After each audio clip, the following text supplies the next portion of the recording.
Dhugaa taanaan gochi Diaz Deigo irratti raawwate nama saalfachiisa. Deigo Gota yeroo abbaan Diaz biyya Kolombiyaatti saamtota biyyattiitiin ukkaanfamee ture sanatti goolii galchee uffata Diaz agarsiisuun akka isa waliin dhaabbatu ifatti addunyaatti agarsiisee ture. Haa ta'u iyyuu malee Deigo Gota Spain mandara Zamora jedhamutti obboleessa isaa quxisuu Andrés Silva waliin balaa konkolaataatiin erga lubbuunsaa darbeen booddee sirna awwaalchaa isaa irratti namni tokko hin argamne.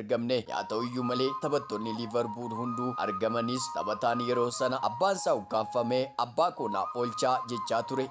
Diaz garuu biyya Kolombiyaa iddoo Baaraakilaa jedhamu keessatti hiriyoota isaa waliin sirbaa osoo bashannanuu viidiyoon isaa bahee addunyaaf tamsa'uun jaalattoota kubbaa miilaa hedduu rifachiiseera. Maarrii dhaggeeffattoota koo oolman kan irraanfatamu moo kan hin irraanfatamne? Hiriyyummaan kan yerooti moo kan hanga lubbuuti? Mee isin immoo maal jettu koomentii irratti naa barreessaa. Yaa ta'u iyyuu malee gaafa durii hiriyyaan daawwitiidhaa keessatti of ilaaltaa, inni ammaa immoo urtoodhaa keessa kee jiraatee keessa kee nyaataa. Inni durii hamtuuf hamaa wal danda'aa, durii hiriyyaan gaaddisaa bishaan caalaa qulqulluudhaa maqaa kan kee qulleessaa. Inni ammaa immoo cileedhaa jiruu kan kee gurraachessaa. Durii hiriyyaan kafanaa karaa salphinaa cufee galma gaariitti wal geessaa. Kan ammaa immoo faddaalaa sobaan ilkaan seeqee garaaf gabaa si baasaa. Boolla gadi fageessee qotee magariisa irra siif afaa. Karaa qajeelaa fakkaatee dudduuban itti si oofaa. Wal guddisuu caalaa wal xiqqeessuuf yaalaa. Wal fayyisuu nafee jiraa wal awwaalaa. Namooma namarraa michooma bara kanaa jijjiiramaa gaarraa jechaaf gochaan gargar. Adda baasuun natti ulfaatee michooma dhugaaf dharaa. Maaliin adda baafadhuu dhiiroo hiriyyaa garaaf karaa? Amma sanaaf himaa tiiktookii koo gubbaa koomentii dhannaaf tuqaa. Ani qaxalee keessaniif tudhaa. Wantoota kana fakkaatan qabadhee akkasinii dhiyaadhuuf tiiktookii koo